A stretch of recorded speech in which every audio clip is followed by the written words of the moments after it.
Hey guys, welcome back to this issue. Today we're talking about The Batman and Book of Boba Fett. The Book of Boba Fett's getting a little bit of good and bad reviews. We're talking about it in this issue. Bryan, hit that intro.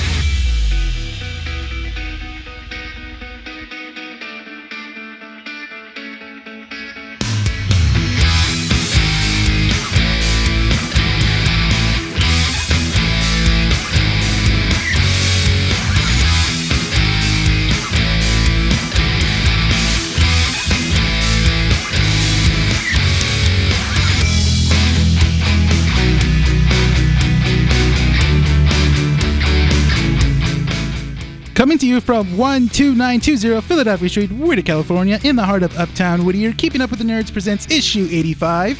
I'm Rene. This is Bryan. And Nick. And welcome to the show, everyone. Woo! First try! Yeah. First try, baby! That's right! You're Keeping Up with the Nerds. We don't mess up our intros. Perfect. I'm sure there's a bunch You of have to show like all of us just messing up on the intros at the end of the year. I know I have at least a good 15 minutes. Oh yeah, remember it was like issue like 80 or something like that where you kept messing up like the outro or intro or something. Oh my God. I think it was the intro and the outro. Oh yes, that's the one. Yeah, it was. I was actually I have thoughts about that later. We are 15 issues away from 100. Yeah. So I have to do the math, and I'll do it as we're kind of like talking a little bit about the subject that is at hand. But yeah, if my calculations are correct, I'm hoping to hit issue 100 by year 3, just like we did last year. But I think in order for us to do that, we might need to do 2 more annual issues, just like last year. That's fine. So we'll see what happens.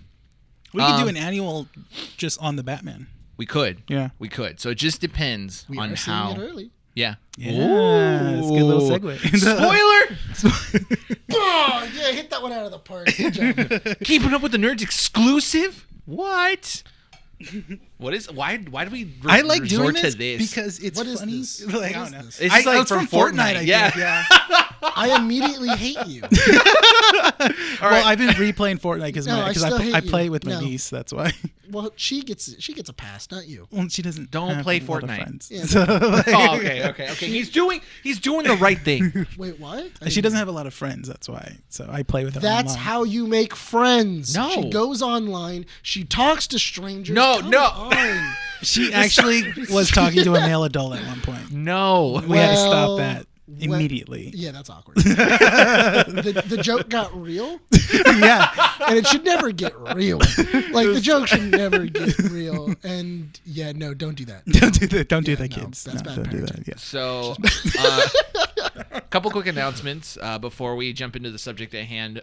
So, Keeping Up with the Nerds has a new minicast up and running on our YouTube channel. I think it's like number 8 or something like that, where we Yes. talk about Jackass. It features Miguel, Adam, Rene, and I talking about our review and thoughts on Jackass. Is there going to be a number 5? What's the future of it going to be like? Did we actually like this movie, and was it the best one out of all of them? No, yeah, they're just passing the torch. There you go. Yeah. So, I mean, those are our thoughts, and it'll be up on YouTube. Keeping Up with the Nerds. A couple other things. KeepingUpWithTheNerds.com will have some updates on the articles. I believe the one that we're working on right now is actually the subject that we're talking about. Yeah, so it's a little little thing. I guess we in our future article that we're all working on. We're actually. working on at the moment of recording, but it should be live by the time you guys are listening to this podcast. So if you guys want all the up-to-date information, again, check out KeepingUpWithTheNerds.com, where you guys can find all our socials, and hopefully, if Miguel and Adam are doing what they're supposed to do with their homework, just like I told them. Have you guys done it? Sorry, the HR rep's right here. I'll see you in my office. We'll go in meeting room 2. My office is over in the back. Oh, The bathroom? it's an office. There's a seat in there. There's a C. He has to, be punished.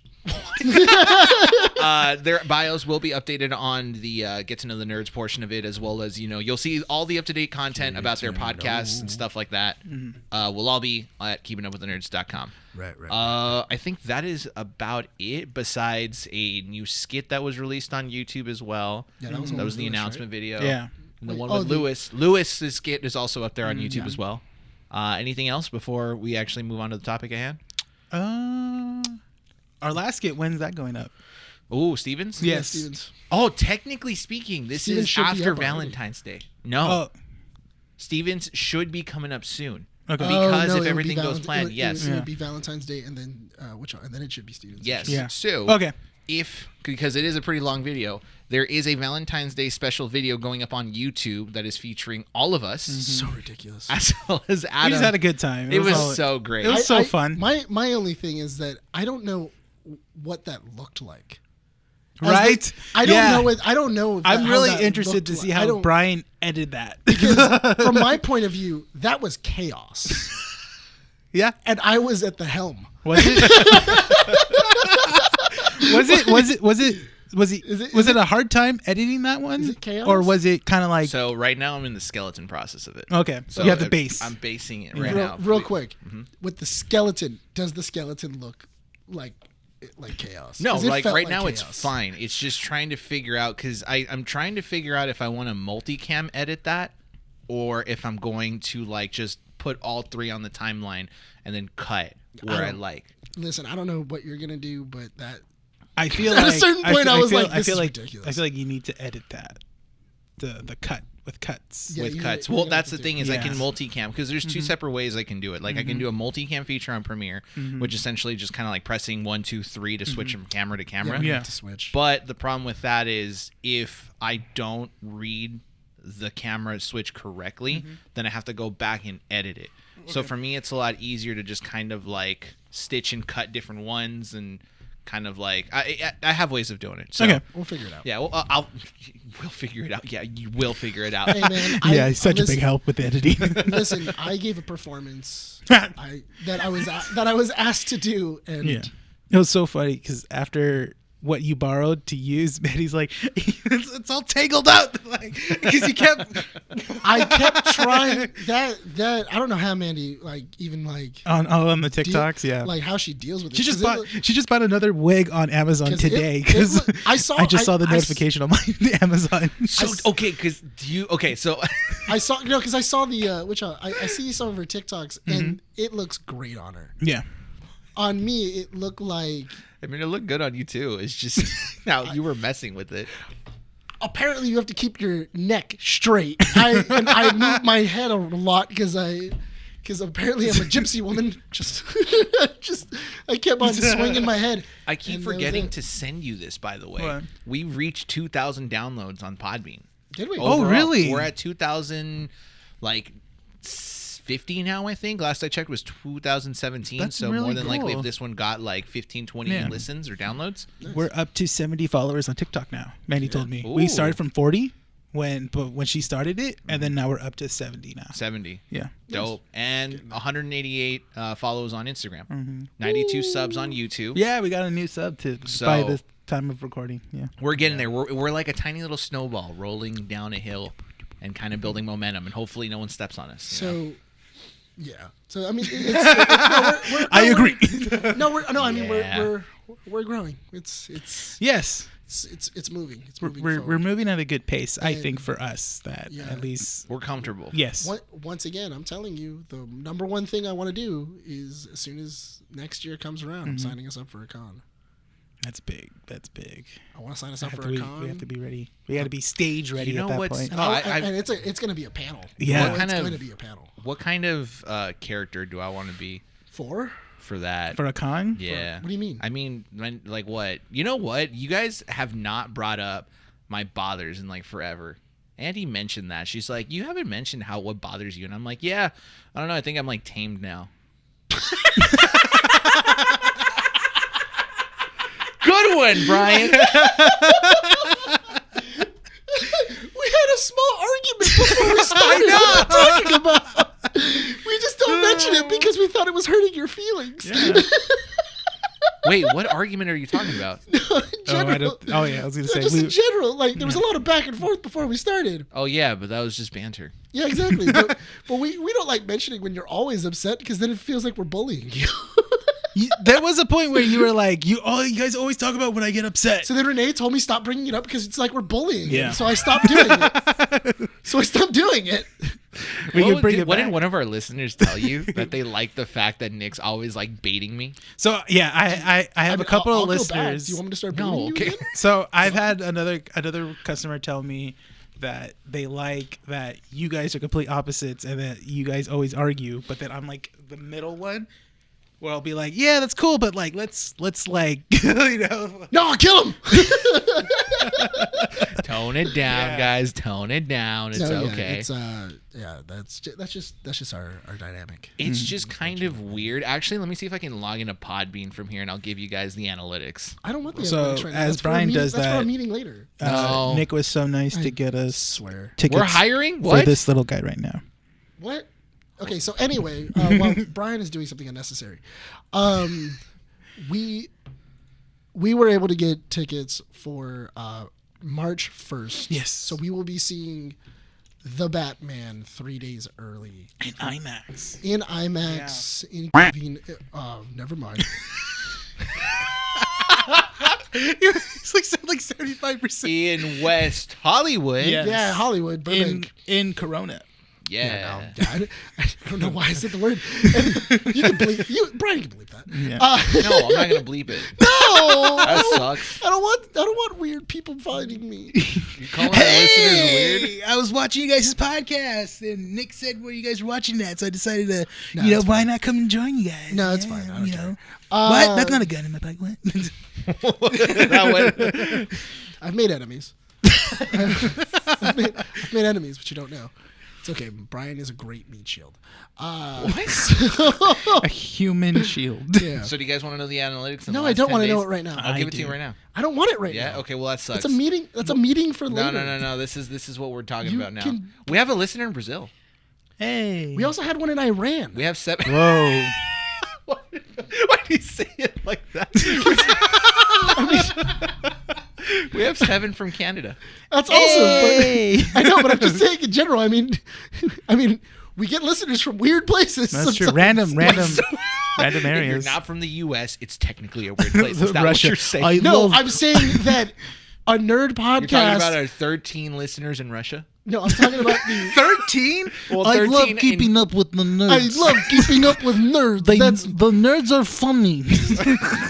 I love. They got me with the Black Widow. You know, they were talking about it, and they just.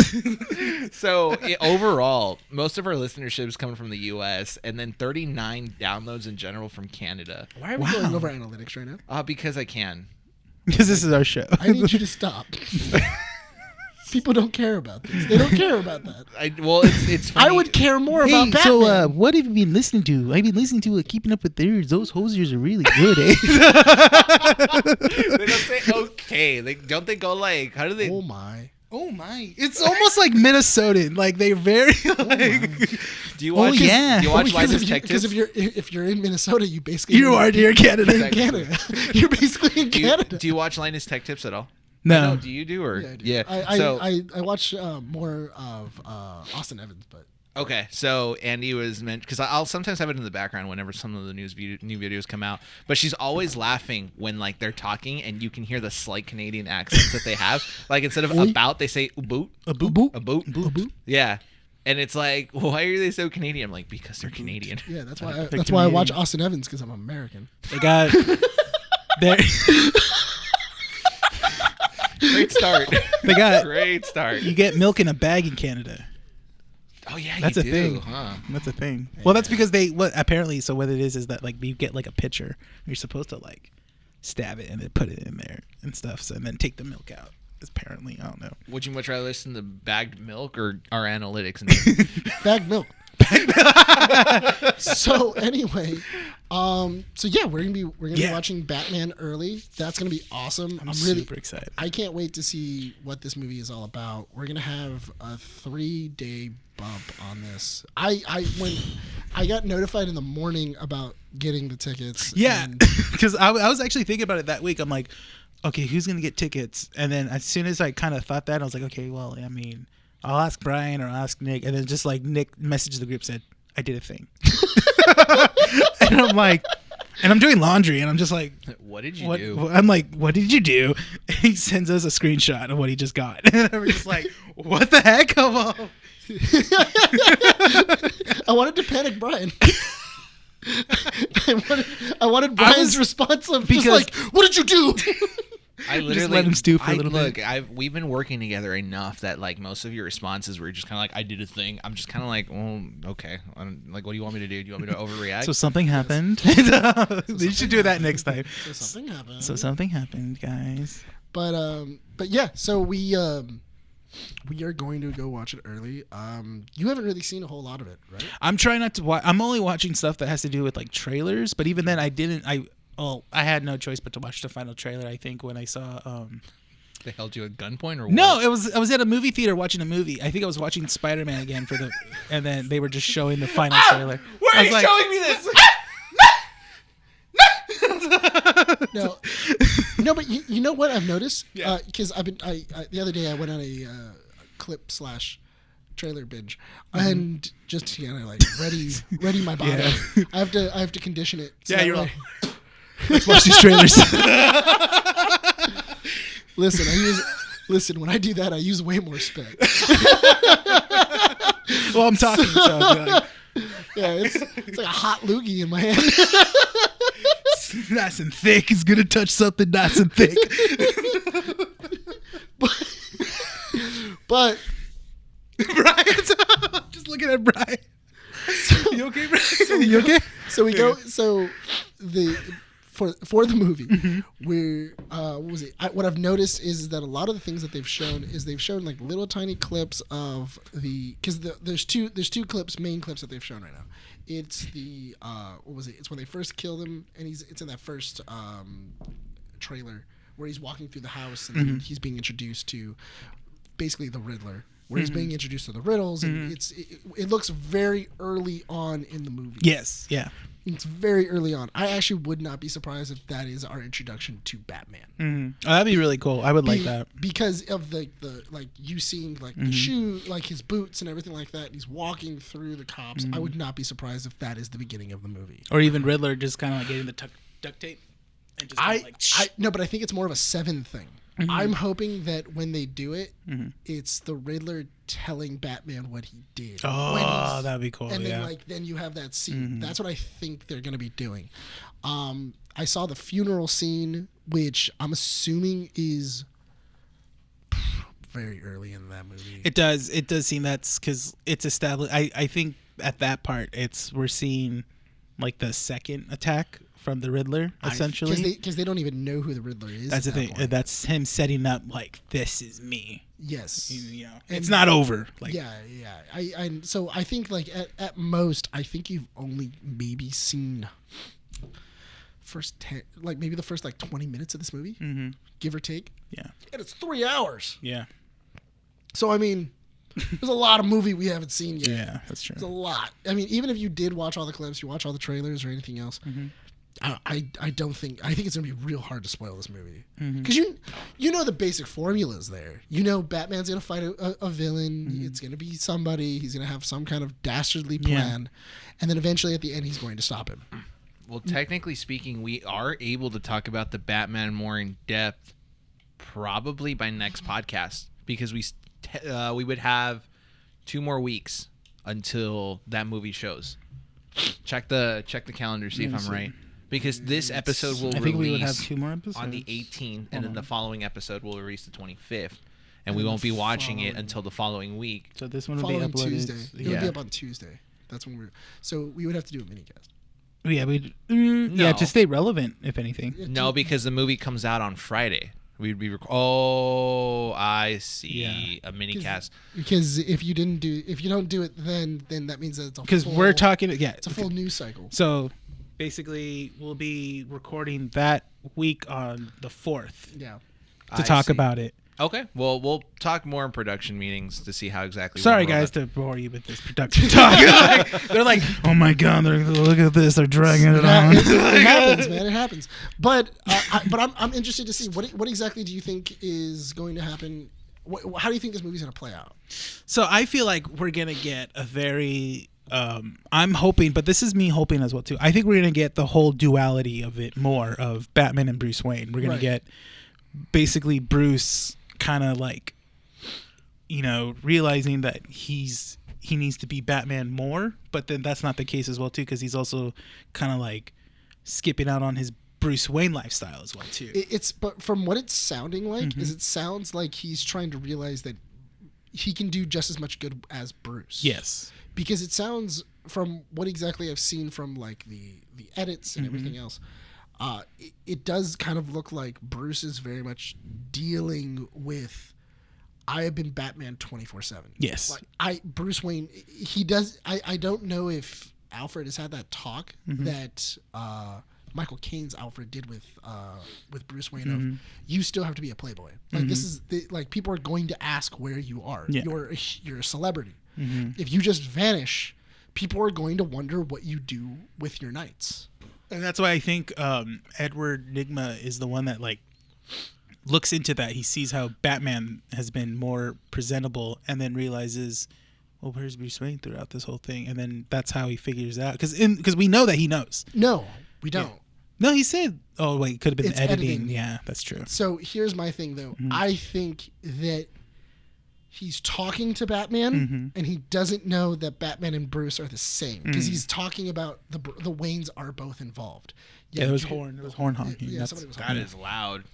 But yeah, I think that what's happening is that throughout the movie, it's more of he's talking to Batman and telling him to investigate the Waynes. He doesn't exactly know that Batman is Bruce, because if one of the best things about the Riddler is the fact that the one riddle he can't figure out is who Batman is. Yeah.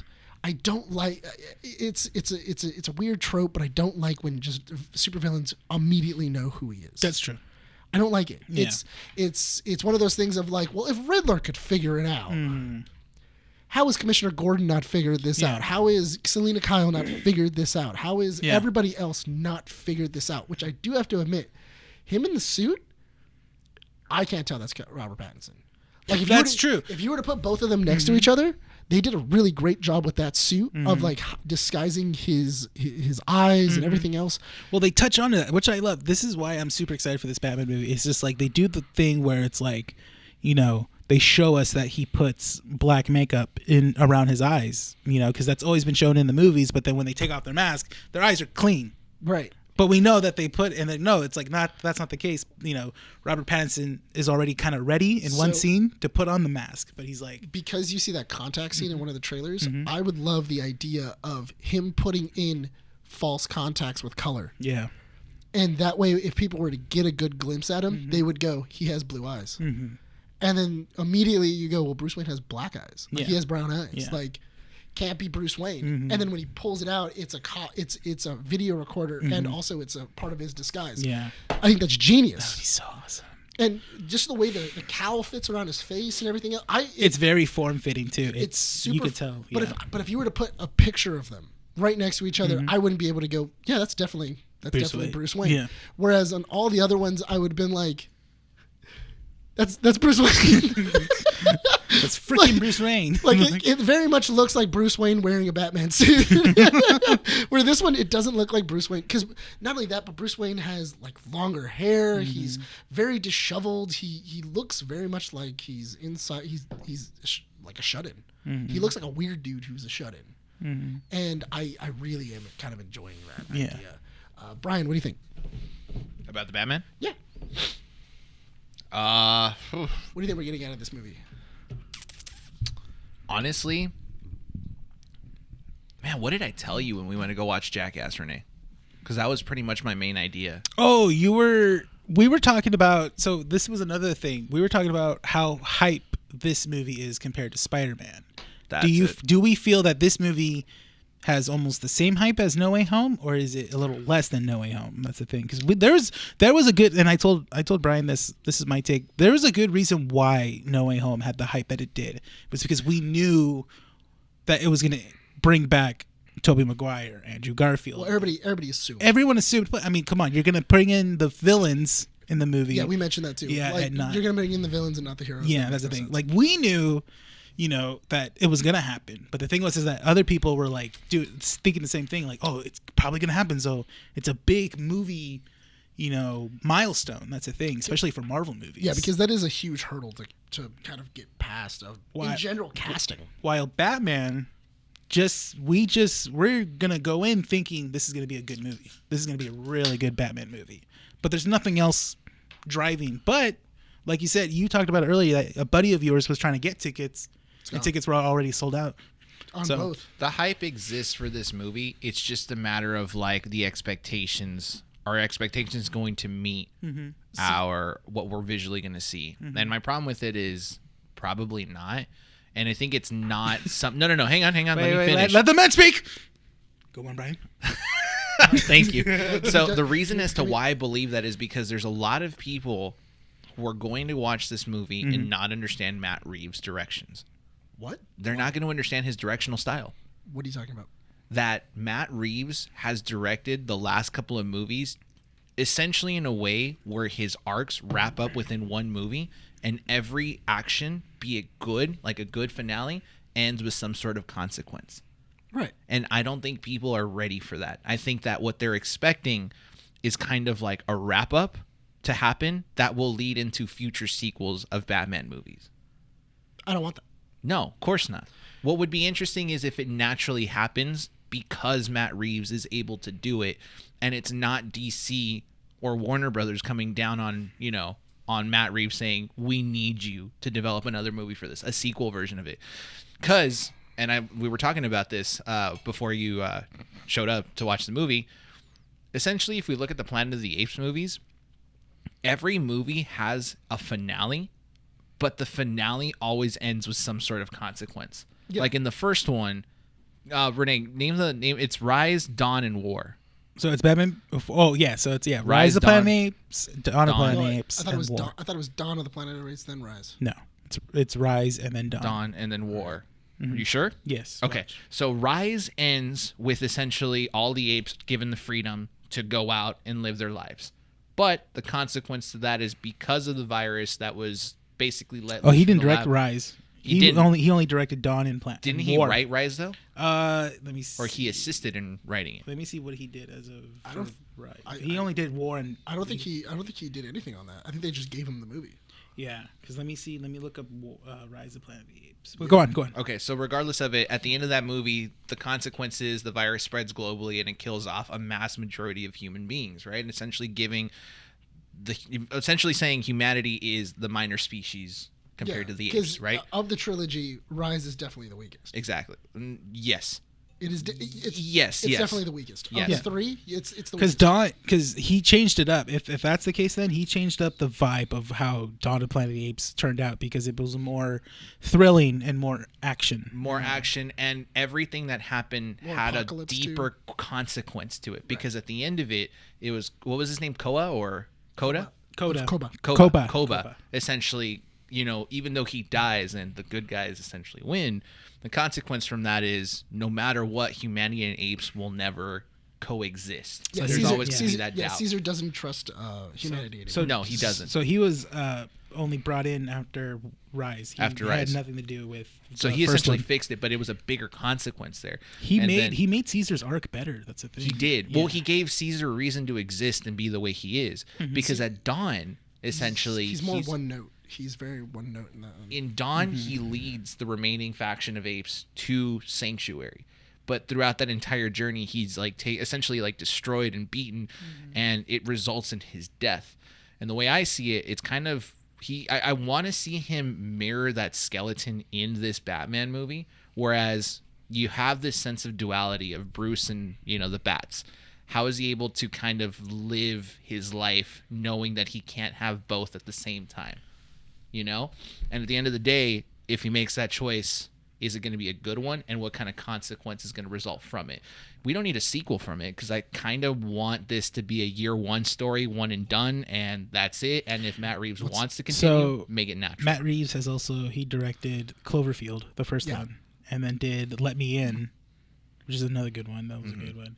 But other than that, he's been a TV director and TV writer. But he's been that type of director to show you the consequences of every action. But here's the thing, though. the way that those movies hit the box office, so far all of his movies have either skyrocketed or they've succeeded astronomically from what exactly was expected. Like like 10 Cloverfield Lane. Not many people thought that movie was going to be good. It went bonkers. People loved it. Rise and which are the two Planet of the Apes movies, also blockbusters. Yeah. My thinking for this movie is he is doing the one thing that I said earlier about a Batman movie. The greatest Batman movies are always movies that can stand alone without Batman. If this was a detective movie, if it was just about a private eye who was hunting down a serial killer, this movie still works. So you think that this is going to be a movie that's not going to rely heavily on the Batman? Nope. I think it's going to rely heavily on Bruce Wayne. I think that you are going to get segments of Batman when he has to be Batman, but it's going to be more of an existential crisis of Bruce. A visually cool looking scene or something like that, right? Yeah, it's going to be more about Bruce Wayne and his idea of what it means to be Batman. Because at this point he's year 2. That's what Matt Reeves said. He goes, he's already decided to do Batman. He's already trained. He's already made the Batcave. He has everything. Learning. He's kind of putting the pieces together. He's putting the pieces together of what it means to be Gotham's savior.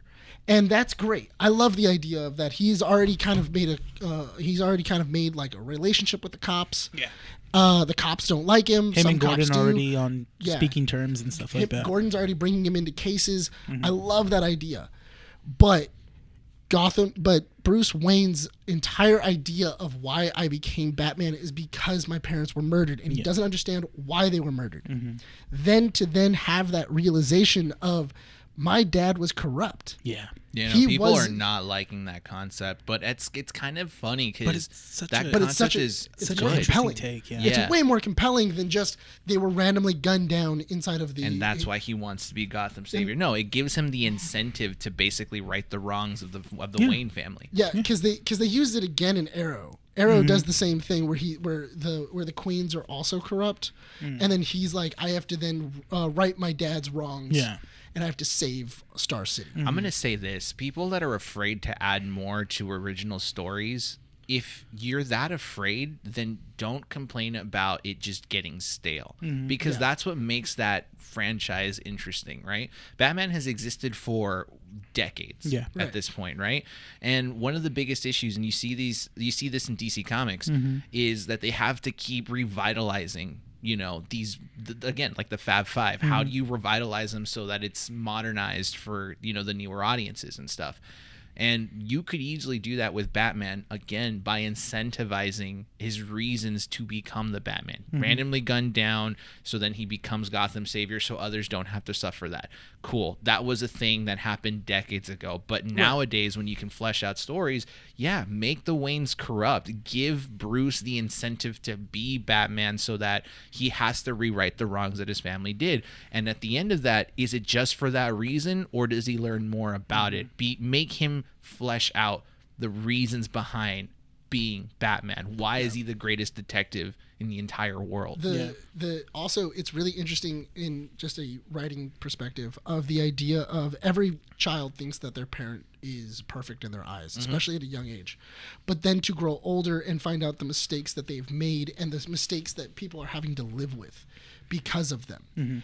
That's so much more compelling. That's such a better idea. And actually, you guys have probably never played them, but Telltale Batman. I played those, yeah. So the Batman ones at least. Yeah, the Telltale Batman games, they use this concept inside of it, and it's so great. It makes everything really good. It makes it so great, the fact that Gotham doesn't know this, and it is a dirty little secret of Bruce Wayne's, that if one of his villains were to ever find out and try to blackmail Bruce Wayne with it, or even destroy his reputation with it makes the story that much more compelling, because it's all about, I did this, my parents did this, and now I have to pay the consequences. The bill has finally come due for that, and I have to pay that bill, and I have to then get the city to like me again. They have to respect me again.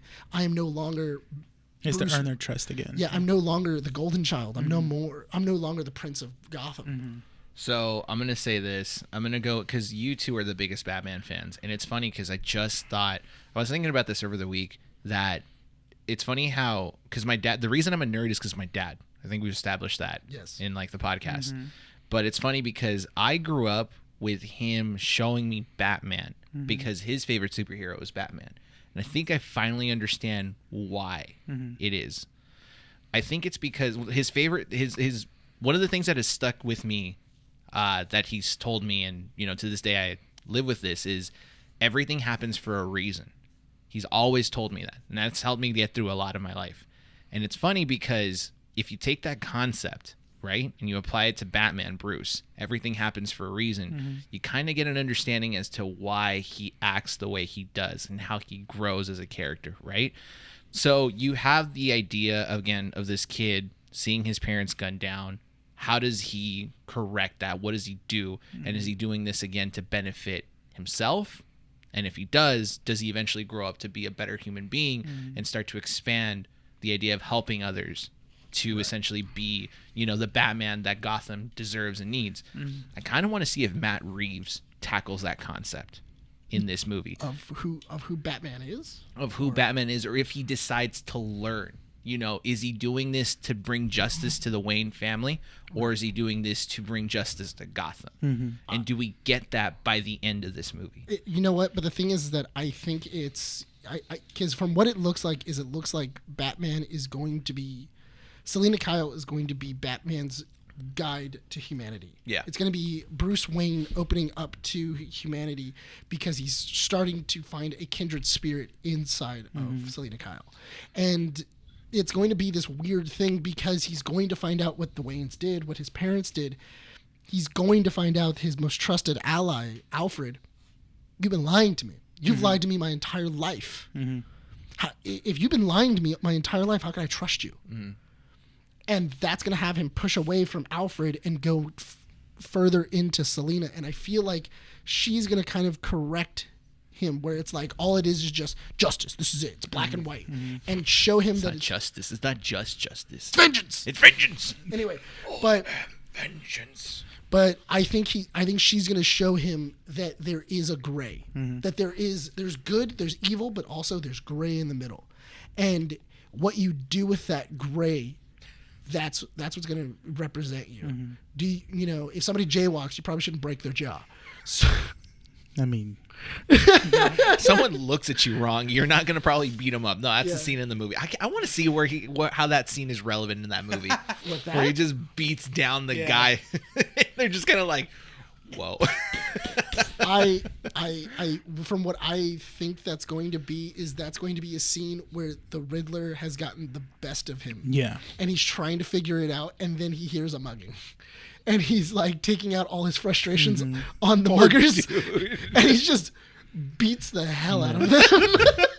Or it could be like a time sensitive thing. Maybe he's running out of time. Probably. I actually would love that. Yeah. I would love the idea of him having to go somewhere because of the Riddler. Yeah. And like he's like, I gotta get there in like 20 minutes. And then he sees muggers and he's like, I can't just walk away. Yeah. I have to stop them. And he's just like, oh, I'm justice. Just are we good? Yeah, you guys have fear in you, right? The fear has stayed? Okay. If you stay, you get this. If you go home, you don't get this. And then they're like, all right, well. Oh, well actually, can you pick up this guy's teeth as well, too? I think he needs those back. If you put them in milk, you can put them back in. So it's fine. Yeah. So we are running out of time. Yeah. Because we still have the Book of Boba Fett to talk about. Right. Let's wrap this up by saying, like our expectations for this movie, do you think they'll be met by the time we watch this?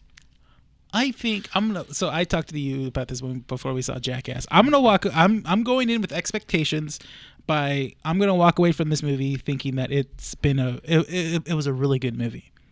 Not a really, really good movie, but at least a really good movie. That's the level that I'm setting at for me. Okay. Because I'm going to go see it twice that week. Yeah. I have it that Tuesday. I hate you.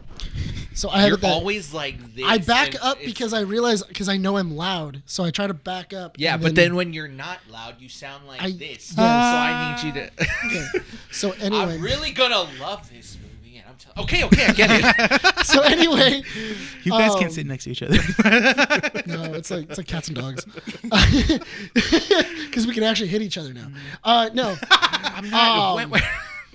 no, but you made me lose my train of thought. Anyway, so I'm gonna go see. Beating up Bryan. Yeah, I thought about beating up Bryan, and immediately I went erection. Anyway, but no, I think that for Batman, I'm gonna go see it twice that week. I already know that the first time I see it, that opening night, I'm going to love it. Yeah, you're gonna fanboy. I'm gonna fanboy. Yeah, out. same here. Second time on opening night is going to be kind of like my more. That's your critical. That's your I'm- critic. yeah, it's more like I'm going to actually like critically watch the movie, Yeah. and I already know if the first time I watch it I lose myself and I just watch the movie, then the second time I'm trying to be critical and still lose myself in the movie, and I still kind of just I'm enjoying it. That's how I know the movie's really good. Once again, as long as the movie is a solid movie, Yeah. I'm going to, and honestly, it looks like Matt Reeves has a great handle on everything. It looks from what exactly I've seen, Yeah. from what I've heard, it sounds like everything is. He had a vision, and he was allowed to do it.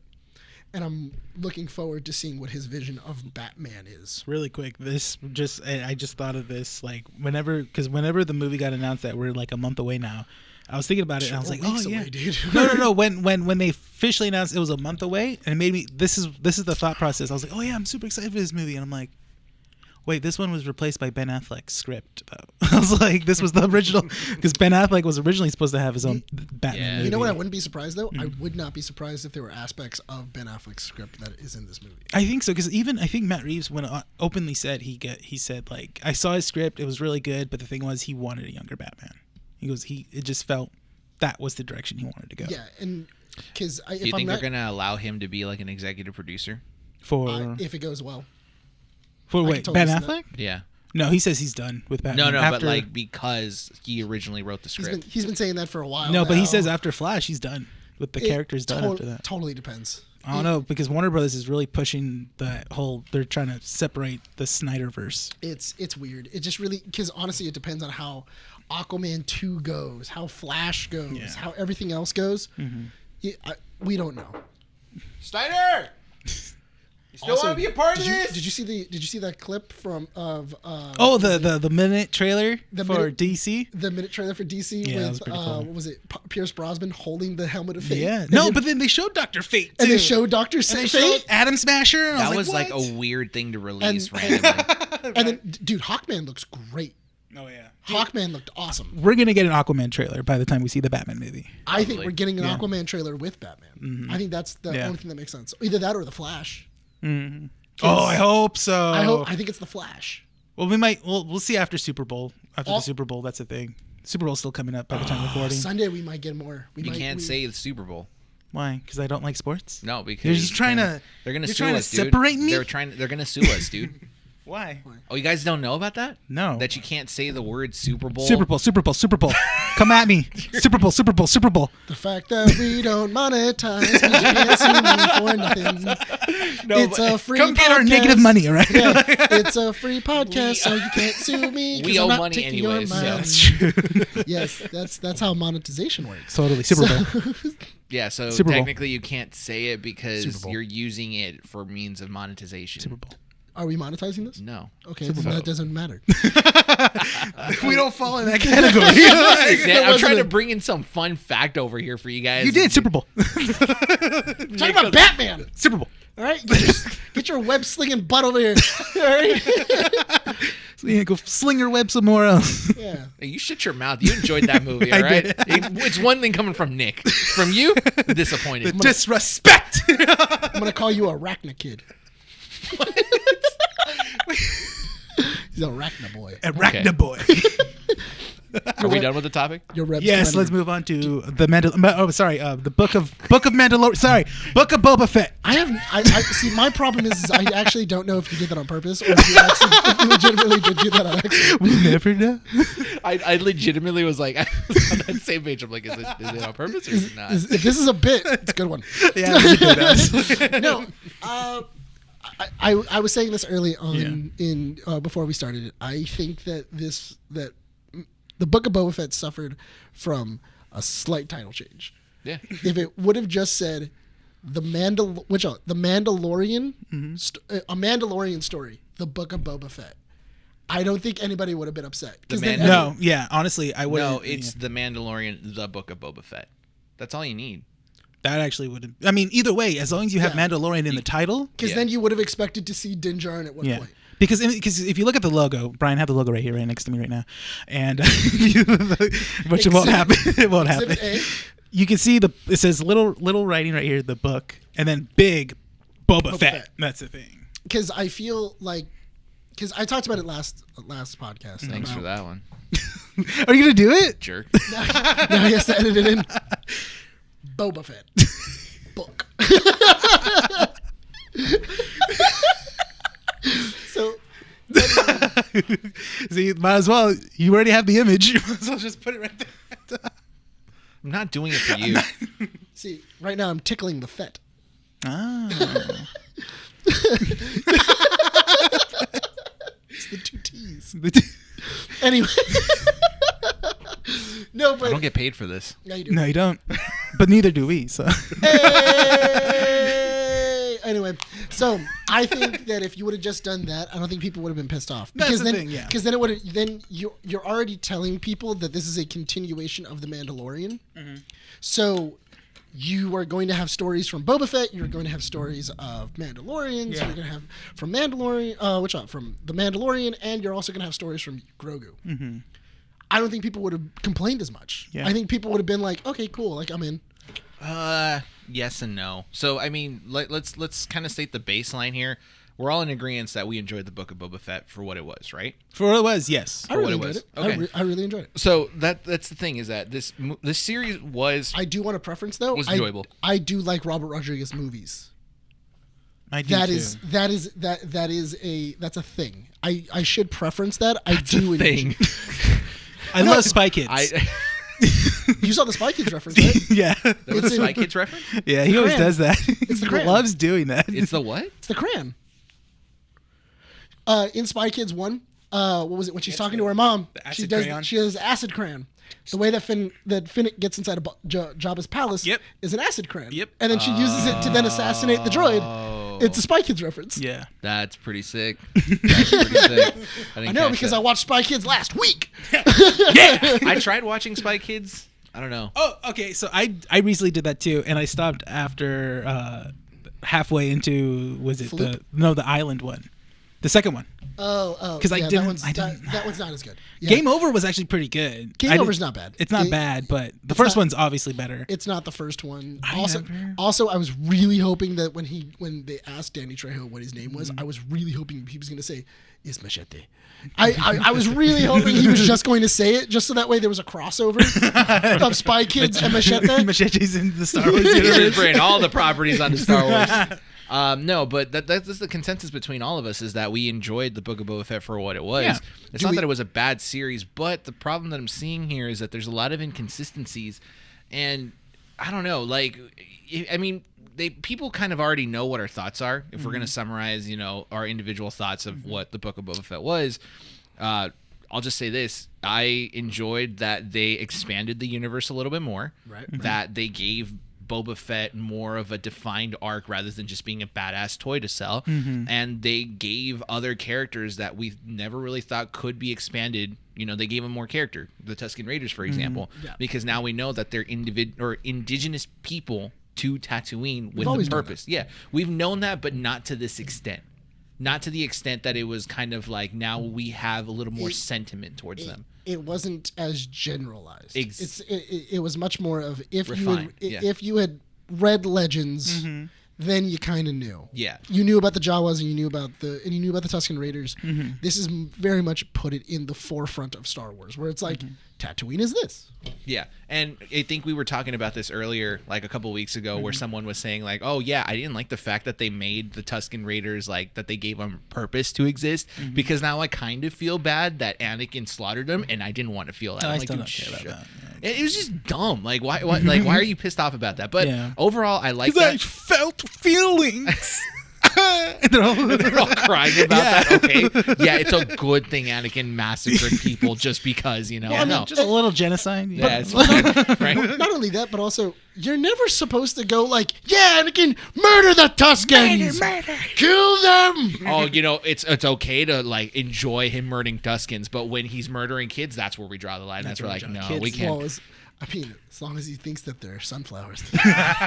Good Robot Chicken reference. But no, but I do think that Robert Rodriguez films his things very particularly. Yeah. And there is kind of a style to it, and there's a story like beat to it.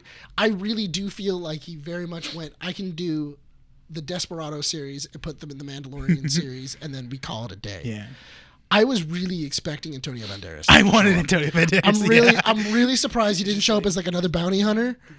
I thought that would have been hilarious. I thought that would have been hilarious if he would have showed up like a bard. Just like I will say that referencing the Western stuff, Favreau organically puts them into his like scenes. Yeah. Like the stuff that he directs, he puts it in organically where you're not kind of like, oh, clearly that's a Western. Oh, clearly it's this. Clearly it's that. Mm-hmm. The only fault that I kind of see here in terms of like Robert Rodriguez directing the episodes that he did for the Book of Boba Fett is that they were very obvious. Like there's a lot of sequences that were just kind of like, it's like he did a cutout of a certain thing and then just duct taped it to a wall and said, this is what we're going to do. Yeah. Like, it just was super obvious that gun scene where they're kind of barricading behind the giant tank, like that was full Western stuff. Yeah. Like you could literally pull like from a 19, huh?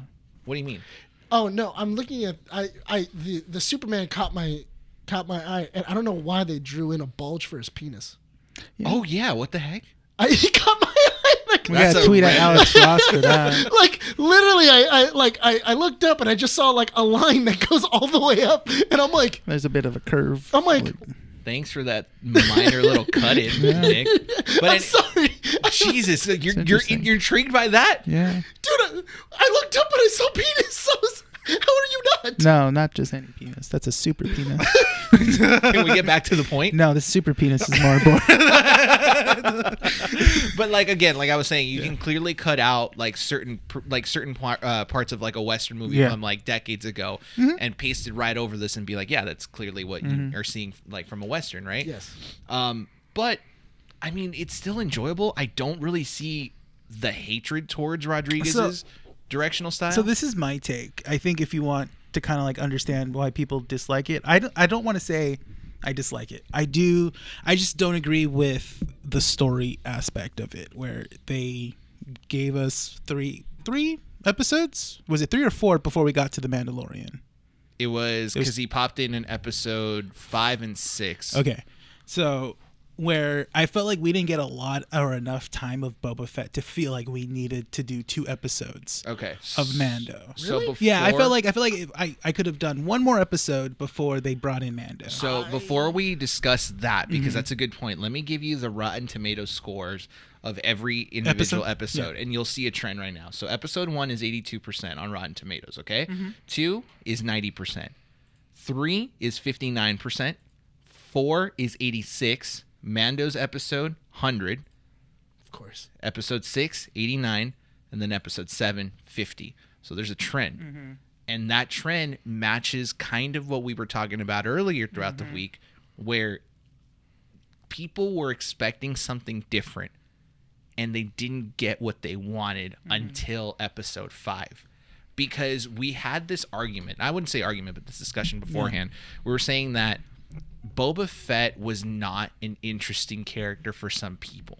I felt like this series was advertised more for the fans that knew of Boba Fett's existence, and it was an add-on. I had told you earlier on, like, Boba Fett is like the Joker. He's amazing when you don't know a lot about him. Yeah. Yes, and he's a dope character when you can like make up stories in your head about Boba Fett. When you actually give him backstory, not really not a whole lot about him. Like, Yeah. there's not, You give him backstory, you give him growth. It's kind of a little bit like it'll either be received well or not, because some people have a different perspective of how he should have been done. Well, not only that, but also I mentioned it in the last podcast, but the thing is that with Boba Fett, there is a guideline. We've seen him before. He's been in the original series. We have a guideline of this is what Boba Fett would do. He has a backstory in Clone Wars of how exactly he reacts, the things he does. Because even in Clone Wars, it shows that Boba Fett doesn't really like killing innocents. Like in Clone Wars, he even says like, but they had nothing to do with it. Like, why would I kill them? For Din Djarin, though, he was a brand new character. I can kind of shape him and mold him however I want, and you also got to kind of blend that in with a new character with Grogu, and you got to have this little adventure where it was brand new. For Boba Fett, though, because I have so many constraints, he can only go one direction, really. That's exactly what I told you. It literally puts him on a train, and he can't diverge. Like, if I were just to say, oh yeah, afterwards Boba Fett goes off and he becomes a bounty hunter again, it's like, well, that's kind of lame. Why would he become a bounty hunter? Then, if that's the case, was Mando the main focus of just like, we got to set up season 3, but we'll do it as not if, like, necessarily, because that's what I mean. Honestly, if you honestly think about it, like what I said too, I think I said it last week, where it's like they're leaning towards more of like, how do we get Grogu back in season 3? The way I kind of see this is that this was added on DLC to the main video game. It's kind of sorry, go. No. Sorry, go. Okay, so it's added on DLC to the main video game, right? Right. And usually what ends up happening is that they tried to expand the Boba Fett story in a way they felt could have naturally gone. And then they realized, well, we can't necessarily just kind of like make this kind of be the ongoing story for 7 episodes. We kind of have to introduce Mando at some point to bring up the relevance of season 3, right? Because the problem with this is that you can't necessarily watch this without watching seasons 1 and 2 of The Mandalorian. Because you even said it yourself. If you reach episode 5, you're going to wonder, why the heck is this new character so relevant right now? And why are we discussing him? How did he get the lightsaber? All these different things. Or even if you skip Book of Boba Fett and you just watch the Mandalorian shows, when you get to season 3, you're like, wait, why is Grogu back? Yeah, exactly. So there's kind of like this. It's going to be a double-edged sword, because that's what you said, right? So we're going to have to wait and see exactly what happens there. It's just, it's difficult because it's. So while you're thinking, go for it. I can put this in one thing, and I know Brian's automatically going to understand it. It's a loyalty mission. This is if you were to take this like Mass Effect, this is Boba Fett's loyalty mission for the eventual war on Mandalore. Yeah. No, because because 100%. That's where they've pitched it. They've already given the Darksaber. They've already done this thing. They keep on saying, we have to go to Mandalore. We're going to Mandalore. Eventually, we're going to Mandalore. And there's going to be a moment where they need reinforcements. They need some kind of battalion or something like that. And it's going to be that moment of Mando calls Boba Fett and he goes, I'm in. I'm coming down to help you, man, because he completed Boba Fett's loyalty mission. This is the way. And that is the way. So and it's going to, and that's how because I don't think we're getting a season 2 of Boba Fett. They've already confirmed that they're working on it. If we do get a season 2 of Boba Fett, that's awesome. That's cool. I do think though that Boba Fett is going to be, I don't think we're getting it for a year and a half though. Yeah, no, it makes sense. I don't think that if we switch off, because what I really want is I want Mando to then connect all the dots of these. I want a crossover. I want Ahsoka Tano. I want Luke. I want Boba Fett. You're not going to get Andor because he's dead. But that's just a reality. That's a reality. But maybe like Rogue Squadron, bring them in. But I do want a push for Mandalore to retake it, because what it sounds like Mandalore is still there. Yeah. But it's still under the occupation of the Empire. It's just dead.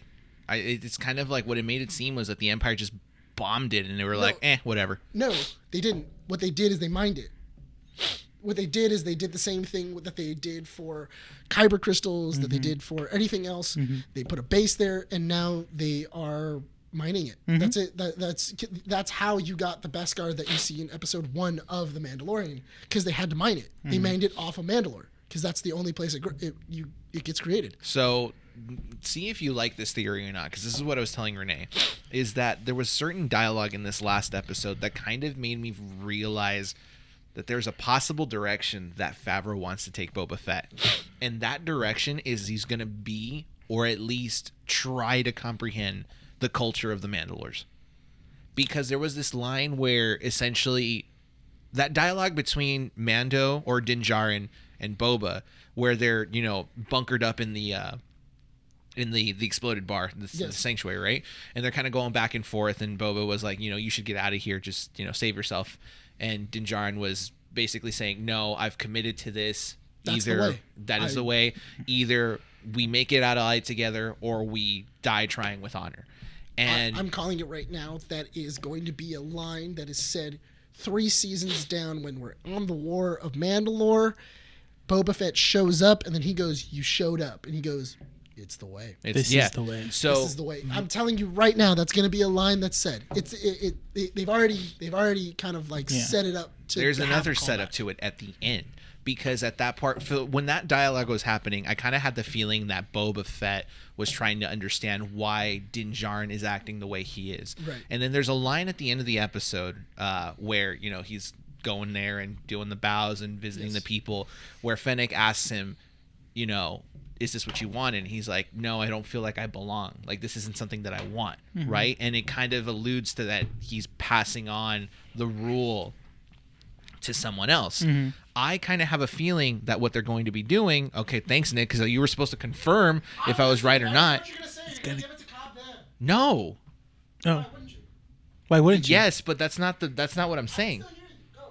I'm saying that Mando or that Boba Fett is going to essentially try and be cultured by the Mandalore culture. Oh, okay. Right? Yeah. So Mando, Din Djarin, is going to Mandalore to basically revitalize himself and regain the trust of the Mandalores, essentially, right? Of the Mandalorians. Yeah. So what's to say that Boba Fett won't be doing the same thing, just not the way that Din Djarin is doing it? Okay. Maybe he kind of is incentivized down the line, trying to understand why Din Djarin is doing what he's doing, and trying to see, maybe this is something that I should probably be doing. Because right now he doesn't necessarily have an identity. He's Boba Fett, but he's just a clone. And Cad Bane even says that to him. You're just a clone. Yeah, you weren't born or anything. You were just created. You were created. Yeah. So don't you think that kind of sticks in his head? And he's definitely. I think that's what it is. It's going to be him proving that he does have like a human qualities, or he is a human. Just a normal human. Yeah. So that'd be interesting in season 2. Repeat all that, because I lied. I just had to pee. I couldn't hear a single thing. I was gonna say. I told him too. I told him he's not gonna hear you. I was dancing over here. Sometimes you make me want to just strangle myself. Don't worry, we're gonna get drinks after this. So. I know. just take some shots. And you're like, this you know what, Nick? You've been the best thing that's been happening. You're the best thing for this brand, but screw it.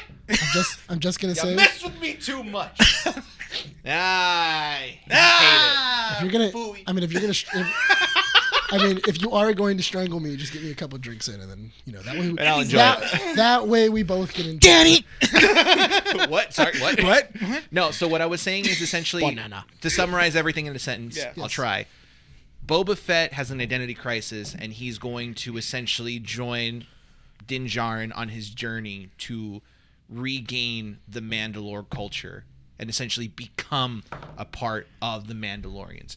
Because there was a line at the end where he said, I don't want this, essentially. He doesn't want to rule. Is it Mos Espa or Mos? Yeah, it's Mos Espa. Mos Espa. He doesn't want to basically overlook Mos Espa anymore. He doesn't feel like it's something for him. He is going to give it a Cad Bane. That I understand.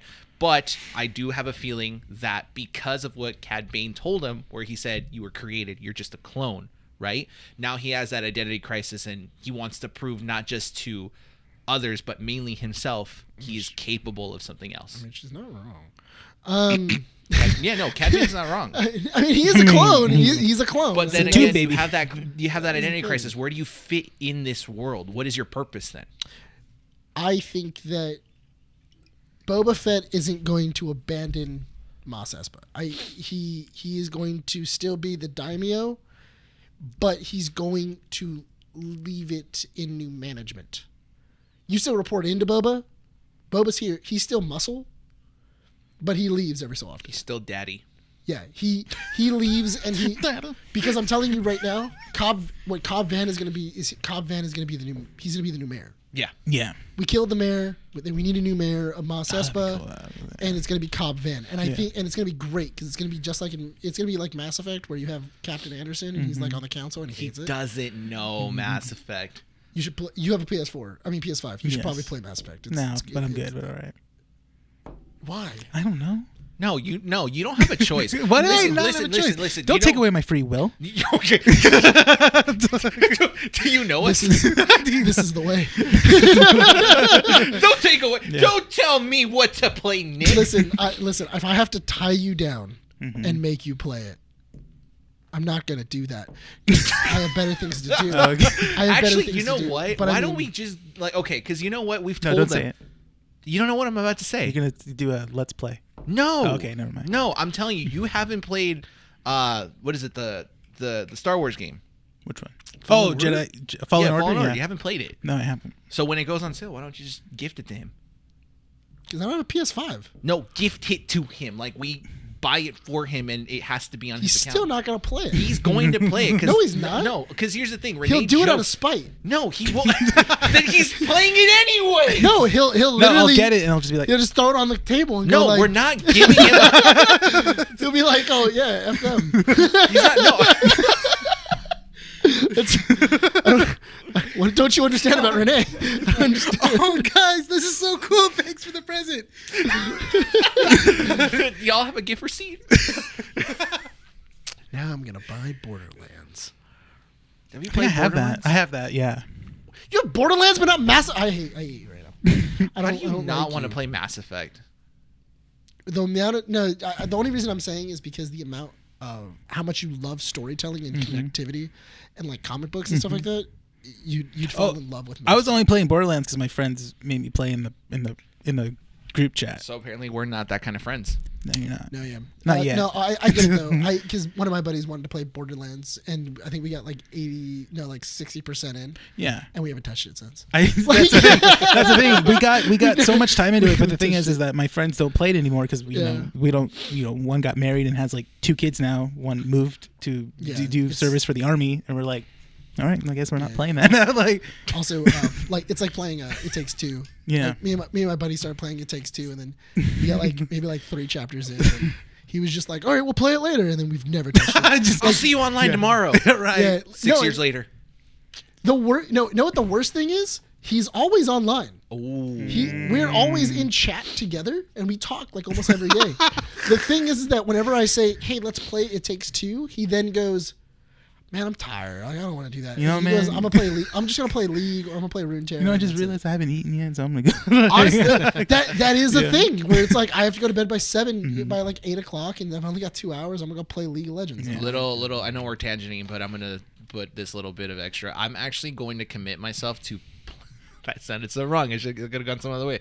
I'm going to commit to trying to like finish a couple games because. Which ones? Huh? Fallen Order, because I think I'm like 50% of the way done and I haven't touched it since. But I want to finish the Fallen Order. Okay. And then I want to replay all of Mass Effect. I've literally played that like 3 times. I don't know how, dude. Or Fallen Order. Fallen Order. Oh, really? The Mass Effect trilogy, though. I'm going through my. But honestly, I do want to play Fallen Order at some point. You have to, because I'll tell you this: the Book of Boba Fett. Going back to this topic, it's really made me appreciate the Star Wars lore a lot more than just watching the movies. And Nick has tried to constantly persuade me to watch Clone Wars, right? Okay, Nick has done it for months. The show did it in 7 episodes. I now want to watch the Clone Wars, and I want to watch Rebels, and I want to watch the Bad Batch, because there's so much to appreciate now that I'm just kind of like, well, I don't want someone to tell me. I want to like see everything firsthand. I want to experience that. I want to get to that episode where Ahsoka is fighting Darth Vader and see that kind of like tragedy fall, because my favorite Star Wars movie is Revenge of the Sith. It's the hardest movie to watch because you know the outcome. It really does. It breaks your heart. It's heartbreaking. God, yes. To go through the entire journey of Clone Wars and then get to Rebels, and you have that fight, and like there's just so much emotion that's there. You're like, I don't want to watch anymore, but I have to keep watching. I think for me is that I'm not emotionally attached to most of the characters that you are. What? You guys are. I think that's what it is for me. That's why I'm not like into. Do you emotionally get attached to characters though? That I mean, like that I like. Yeah. Like what? I mean, I have like emotional attached to like anime characters like Midoriya and stuff like that. Freaking weeb. And and then Aaron on Attack on Titan. What you didn't know is we're gonna Dude, switch the script you on have- you. Attack on Titan. You do watch Attack on Titan. No, I'm not watching Attack on Titan. Dude, come on. No, I'm not so watching good. Attack on Titan. I hope you know that we're gonna have an Attack on Titan. No, listen. We if have you to bring do- back. no, honestly, we I have to told do an you Attack that on the Titan only episode. the only reason I will watch Attack on Titan is if you guys edit every episode to include the first season theme song. That is it. No, we have to show you all the openings. What like the after hell? this, like after this. No, the openings suck. It's not the No. first No. one. No. Dude, you have to listen to this last season opening. It slaps. Yeah, that's all. It's No, Dude, slaps. Dude. Also, have you noticed that they showed in like season openers, they've shown future season stuff? Yes. Actually, today I was actually watching all the 7 openings, and I was watching them, and I'm just like, It's spoiled. It's spoiled. There's a lot of spoilers. Yeah, if you don't know what's happening, you're like, oh, this is just cool, and then like there's a lot of spoilers and everything Yeah. else.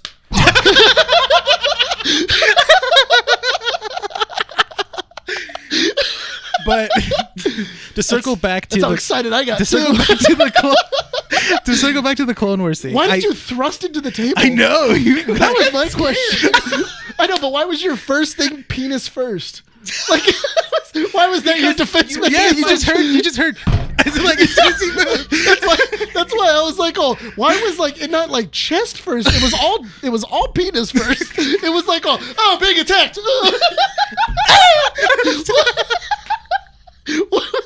Why was your defense mechanism? You hit me in the chest, and I thought I was gonna fall backwards. It's like you Trying to catch yourself. You were trying to catch yourself then. I guess that's what it was. Wait, were you trying to throw all your weight forward with your? Yes. Let me throw my 10 pounds forward. Hang on. Can we go back to the Book of Boba Fett, please? So kind of circle back because started you guys this. were talking about Clone Wars and why you want to watch it. Yeah. I think for me, it's kind of like I'm aware of these characters. I mean, but I've never really liked Anakin as a character watching the prequels. See, because and I think I was more into Obi-Wan. yeah, And yeah, Man. no, so but because I'm more excited for Kenobi, honestly. because I know people were also very disappointed with the final episode of Boba Fett because of the fight with Cad Bane. Like they were like, we were expecting it was going to be like more epic, and we thought it was going to be everything else. Epic. It was okay. It's Like, more of it a was good. but it's more of a Western ending for him. Yeah, that's so that's the thing. It's how yeah. can you- But hold on. Here's the thing, though. If you have, here's the thing. If you have the history of Cad Bane with you as you're watching it, Yes. it is a great ending for Cad Bane. It's awesome. I love it because there's so much backstory. I for, do believe that you for have to Boba. watch. You have to watch Clone Wars. There's a lot of like history that's there with them because Cad Bane teaches Boba, and the main reason why he's teaching Boba is because he was taught by Jango, and he wants to defeat Jango. He wanted to prove that he was the best bounty hunter, and unfortunately, the reason why he has this is because of Cad Bane. Yeah. That was explored in the dent on his helmet. The dent on his helmet is FYI from for Cad audio Bane. listeners. It's from Cad Bane, and that's why he even says, "I'm not a little boy anymore."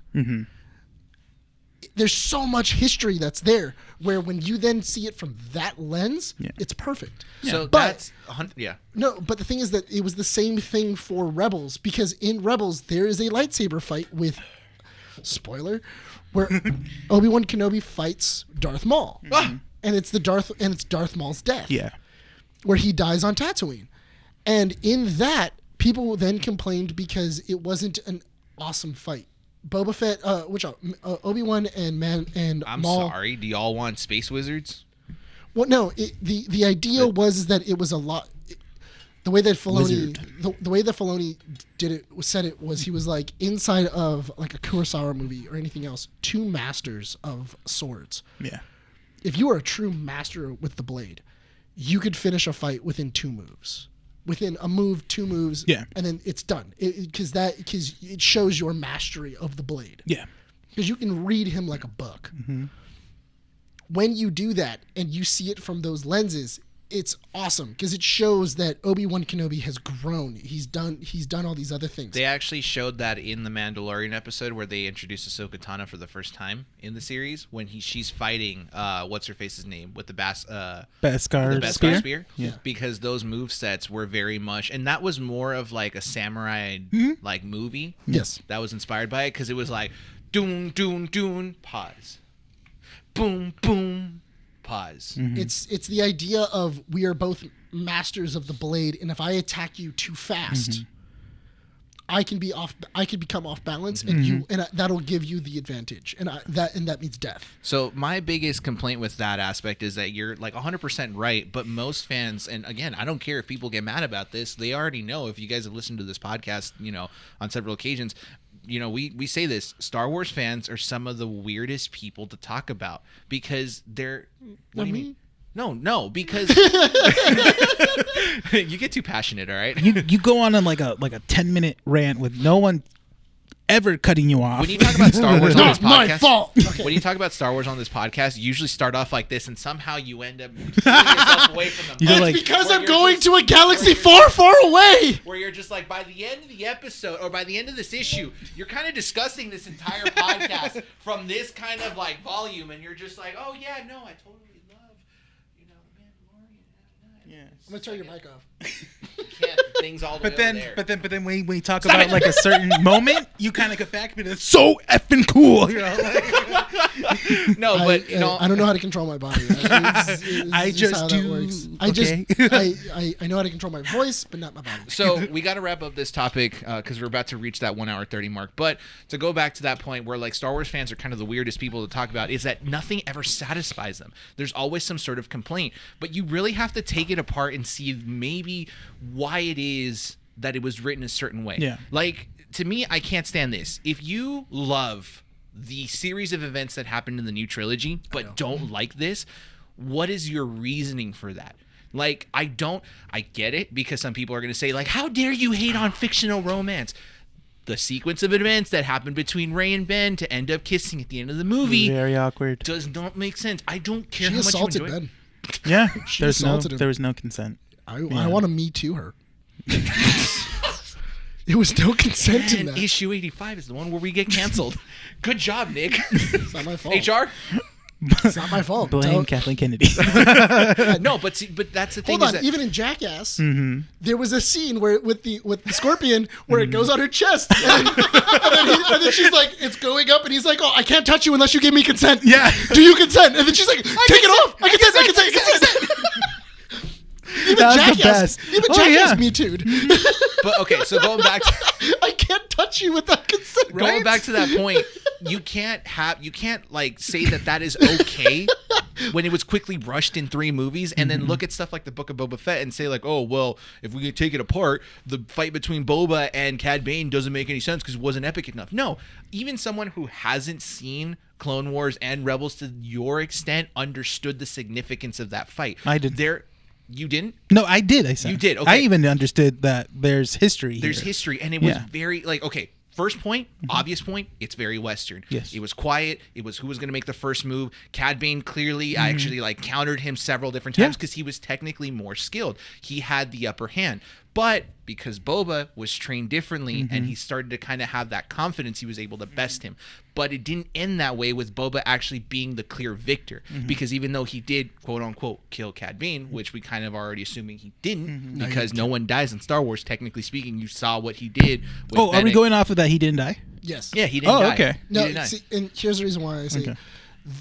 why would you spend time on Cad Bane's Cad Bane, and he's beeping, and nothing happens. Yeah. So Cad Bane always has a backup plan. Yes. He is notorious inside of the Clone Wars to be hard to kill. I mean, this guy assisted in the genocide of Jedi. You really think that a stab through the chest is going to kill him? Actually, Yes. he didn't assist in the genocide. He assisted in the kidnapping of Jedi. There which you go. is Okay, very sorry, different. my bad. But So he did go. He has gone toe to toe with Anakin Skywalker, Obi-Wan Kenobi, and Mace Windu, and come out alive. So with that said, Cad Bane was still able to deliver final blows with words to Boba Fett. You were just a clone and nothing more. Right. And I knew you were always a killer. Because there were certain lines in the series where Boba Fett tried to not be that person he was before. And with that line, Cad Bane essentially said, you are still who you really were before. You're nothing but a killer, a bounty hunter. So those blows essentially are going to kind of bring something out of Boba Fett by the time season 2 comes around, But the or thing even is- in Mando season 3. But the thing is that I don't think they affect him as much because that was proof by the gaffy stick, of I'm not killing maliciously. I'm not trying to do this.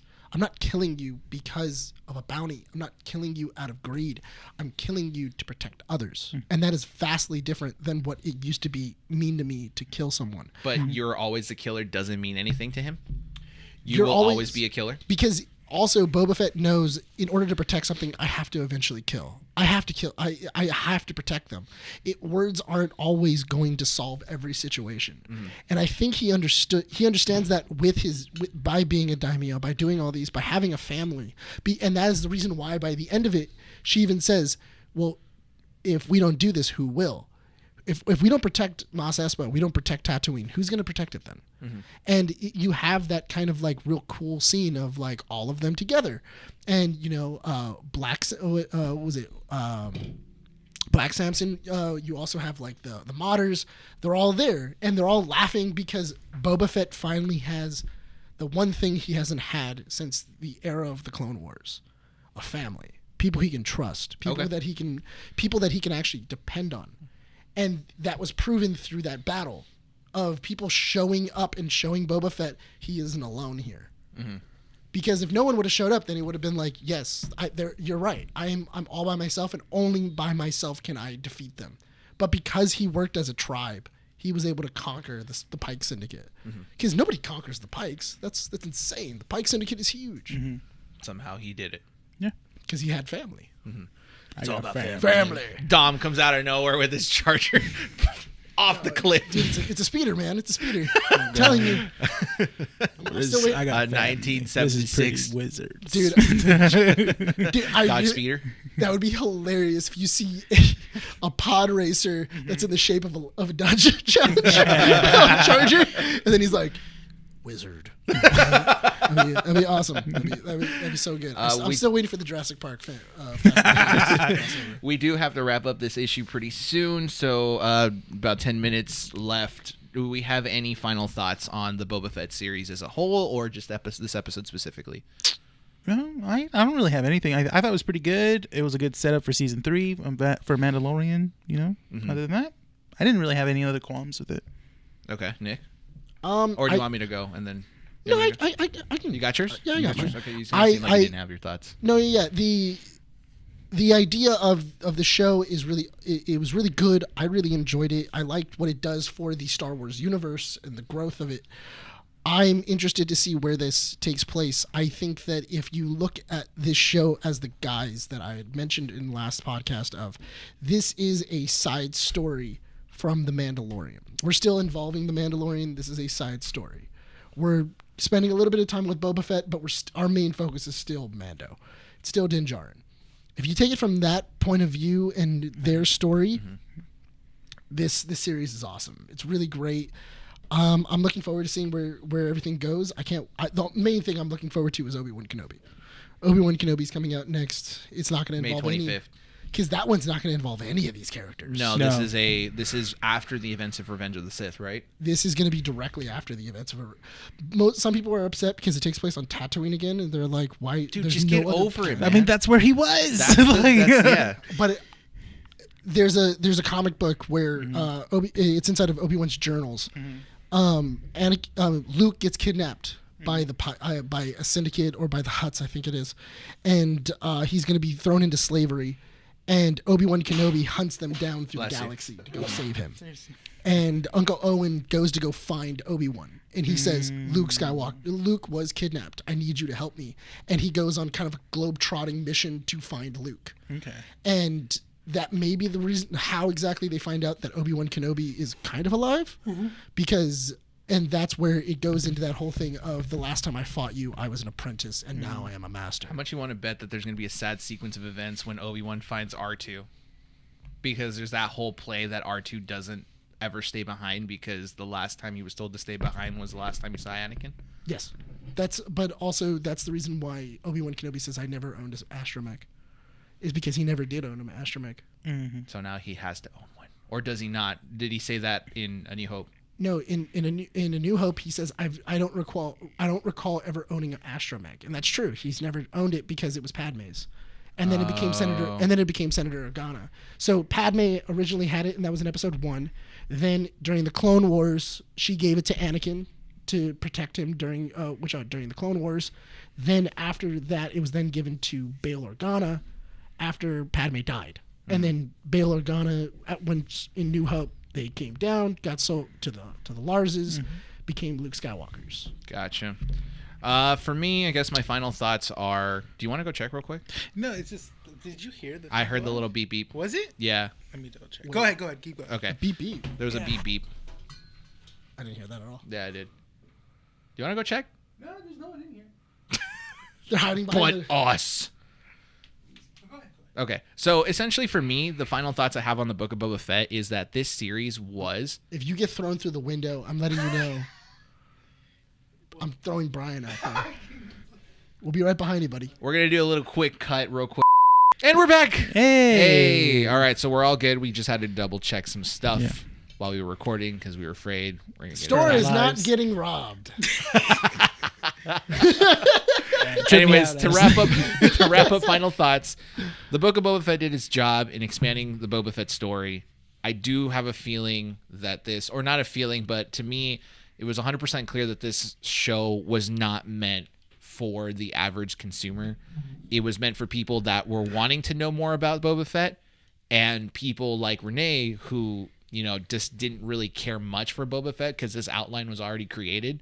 And you said it yourself, you don't really want to know more about a character that's already fleshed out. These people got left behind. You got left behind. You just had to watch it because essentially, one, we were going to talk about it here on the podcast, but two, because it was going to include stuff that was going to be, that should be known for the Mando season 3. Yeah. So it's a series. I think that it was very harshly criticized on certain points. It wasn't like there were certain episodes that were terrible that I would never ever watch it again. It's just they weren't the strongest ones. I mean, I don't think we're going to see Luke for a while. There's no reason to there's bring no It costs a lot of money to bring in Luke, Yeah, too. no, That's the thing. but that's what I'm saying. There's no reason for Luke to come back now. That's it. No, honestly, there's no reason to see Luke again. There's no reason. Like Grogu has already made his choice. He's solidified as I'm going to be a Mandalorian, which is awesome. Yeah. We're gonna see little. I Little said this Beskar. in the last issue where I was just like, oh yeah, no, I actually like little Grogu now because he went through stuff and I can I feel for him. But now that he's back, I'm just like, that little piece of garbage chose poorly, and now I hate you. Well, he chose emotions. He chose his emotions. Screw that. What This the is heck? the way. Nah, screw him, dude. Now he's gonna be corrupt, and I hope he dies. Wow. I hope that he Anakins everyone. Only when Mando dies. Yes. No, I want him to die, or I want him to be the reason why Mando dies. Wow. And that way he goes full dark side. You want full Super 8? You want full you want or was it Brightburn? Oh, Brightburn. Oh God, I You hate want that. full on Brightburn? Directed by James Gunn. That was a James Gunn movie. That was It's he not- produced. He produced it. He didn't produced direct that. I thought he directed it. No, he it. No, didn't he direct didn't. it. Well, he you can, produced you it. can you can tell it. Did wasn't he directed. write it? He just produced it. No, he just produced it because it was already like a script that he read, and he's like, "Oh yeah, go ahead." I'm not gonna lie. Haven't seen Brightburn until like a week ago, Oh and I was like, this movie's a bit much. yeah. This movie's a bit much. Uh-huh. What do you mean Like, it's a bit much? it's Oh yeah, just- it was Yeah, it was Mark produced by- Gunn But they Bryan reference a Gunn. lot of his stuff towards the end of the movie. Yeah, they do, and they I wouldn't be surprised if they had like more like Slither stuff, and if it's within the James Gunn universe of like horror films. Yeah. Brightburn was just kind of like it was Are going there in certain multiple directions. guns? Huh? Are there multiple guns? What do you mean? Because I was looking up Brightburn right now, and I see it was written by Bryan Gunn and Mark Gunn, and then produced by James Gunn. He does have a brother. And then it's starring someone named Jackson A. Dunn. That's Dunn, not Gunn. I know, but it's still funny. It's on there. Anyway. Ryan thinks that. Ryan Things rhyming's funny. So we're going to wrap up this issue. Well, isn't the English keeping up with the language nerds. fun? Words. Just a reminder, guys, you guys can find us on our website at keepingupwiththenerds.com for all the up-to-date information, articles, and videos that we put out there on YouTube, as well as all our podcasts, where you guys can find them on all audio platforms like Spotify, Apple Podcasts, Google Podcasts, and Podbean. If you're on Apple Podcasts, please leave a review. Let us know what you guys think. Visual portions of the podcast are available on YouTube at Keeping Up With The Nerds. Also, go check out our new partners at Our Real Addiction. You guys can find all their links on their Instagram and Twitter, as well as on the website at keepingupwiththenerds.com. I'm going to keep putting that out there so you guys know where to find us. And anything else I am missing? If you're on YouTube, subscribe, ring that notification button. We want to hit 100 subs. We can do this, guys. We just need the ball rolling. Yeah. Yeah, if you tell a friend and then that guy tells another friend. And then they tell their nerdy friend. Yeah, then they tell their nerdy friend. That's 4 people. Like, already. That's 4 friends. Yeah, that's 4 friends. One of them nerdy. And with that said, we ready to wrap this issue up, Rene?